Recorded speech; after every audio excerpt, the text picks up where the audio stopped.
Hello and welcome to zEUs. The European parliamentary elections are less than a month away, but still very few European citizens seem to know what's going on in the run-up to this event. This edition of zEUs provides you with background information on some of the important issues behind the Brussels scene. There seems to be quite a distance between the EU policymakers and the European citizens. So, our first report is about the democratic deficit. Does it only exist in academic debate? Or is the European Union really impossible to grasp?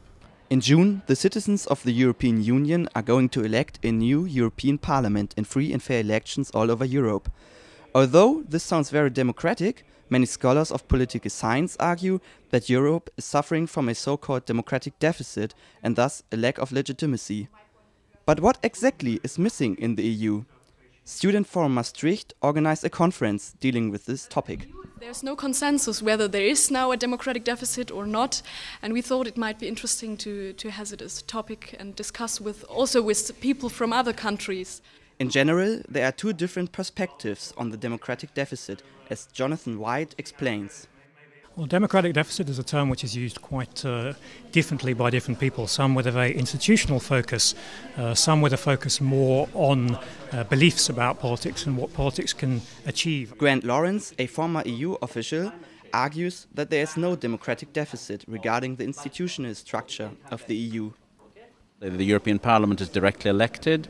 The Council of Ministers is represented by represents the governments of the member states of the Union, and the European Commission is nominated by the Council of Ministers and responsible for before the European Parliament. So, in that sense, they are democratic institutions. In contrast to that, many people think that democracy goes beyond the institutional setting of the EU.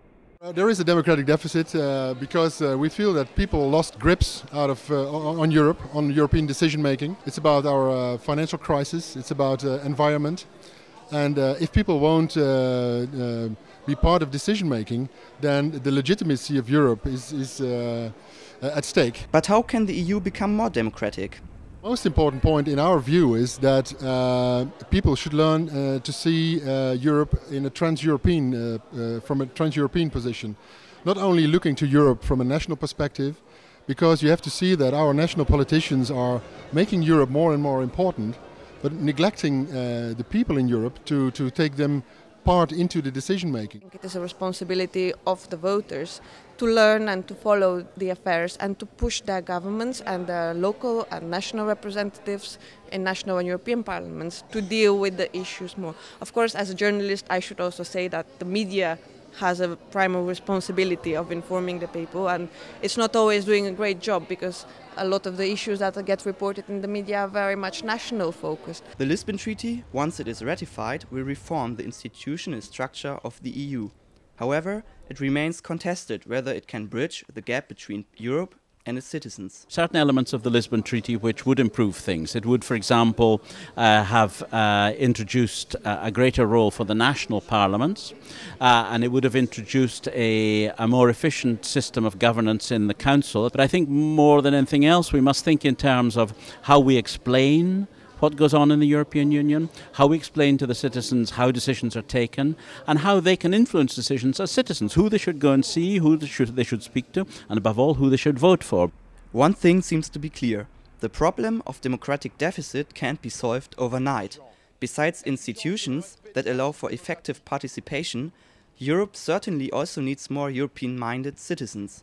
Here, education plays an important role. One of the things that I would encourage is a greater emphasis within the educational systems of the member states of the European Union of European affairs.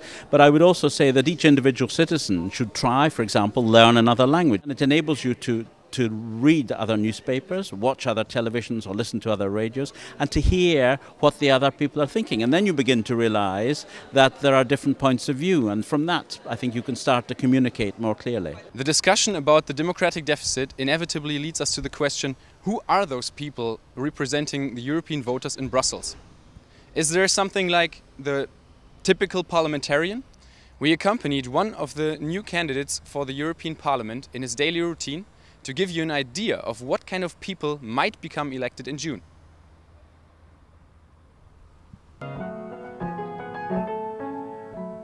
Music means a lot. When I also played this morning a bit on the piano again, it's relaxed. And it's something I can always fall back on. Music always goes on. What happened in the world, whether there are wars, whether there's peace, it's there and will always be there.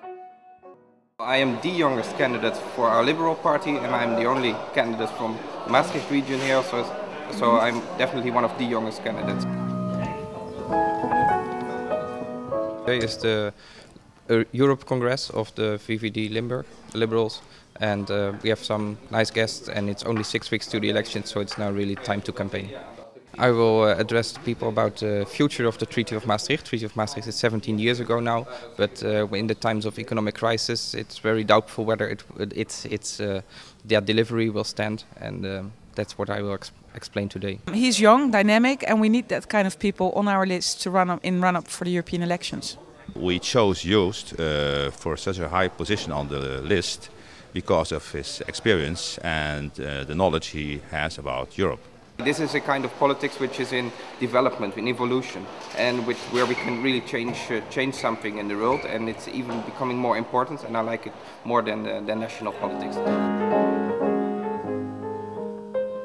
Tonight we went to a general members meeting of the Liberal Party in Sittard, which is a city close to the north of Maastricht. It has about 60 to 70 members here, and there was a small meeting evaluating the last year, and I was also explaining how to organize the European campaign and to ask for some support.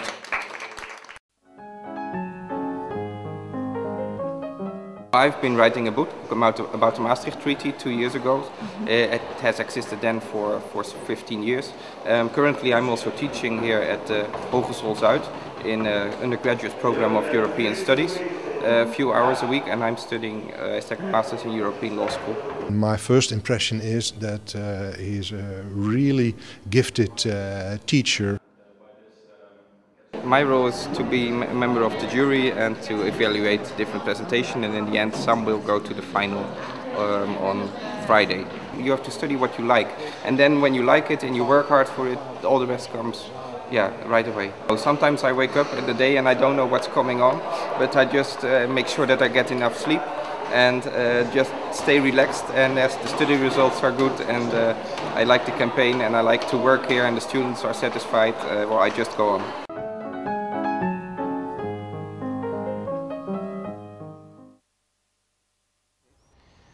Several right-wing politicians in the European Parliament recently attempted to cooperate with each other by forming their own group.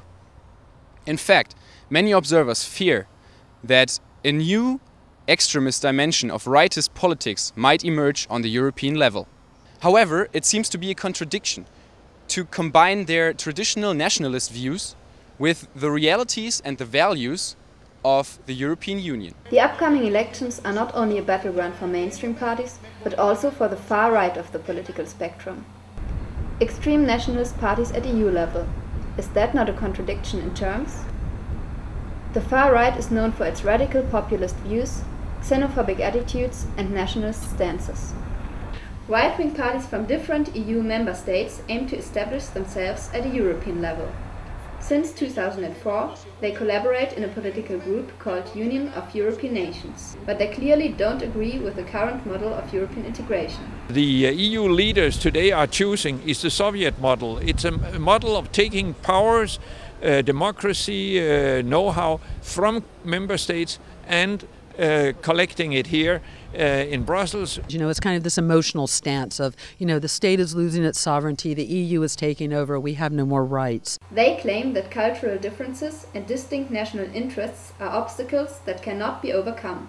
I see it every time we have a group meeting. We have Italians in the group and we have Dane in the group. And the Dane is very straight thinking and acting.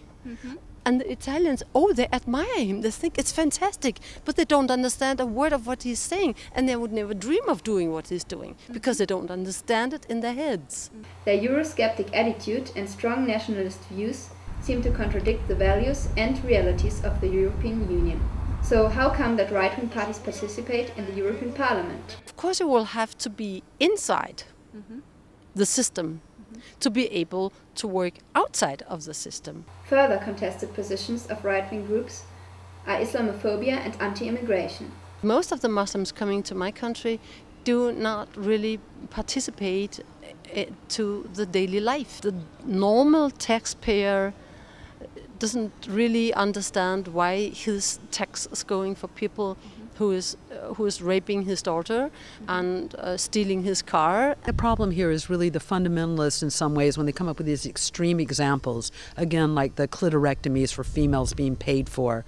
I mean, this really strikes the news, and then that's all that people remember. But what they don't remember is that 80% or 90% of Muslims do learn the language, do get jobs. Obviously, right-wing parties' views contradict the idea of a European liberal and multicultural society. However, a liberal democracy must accept the free expression of all kinds of views. Always and everywhere in the whole of Europe, at this moment, we are the opposition, we are the minority. But there's no democracy possible without opposition. We have to have competing parties and competing ideas in order to form a more perfect union, if you will. So as much as I dislike those ideas, let me quote the first Supreme Court Justice of America said, and this is what I live by: "I might not like what you say, but I will defend to my death your right to say it." So, what will be the future of right-wing parties at the European level? In the upcoming elections, it will be up to the voter to decide. They are the ones who will deliver the final verdict. We hope that you gained new insights and enjoyed this edition of zEUs. Thank you for watching, and we're looking forward to welcoming you to the next edition.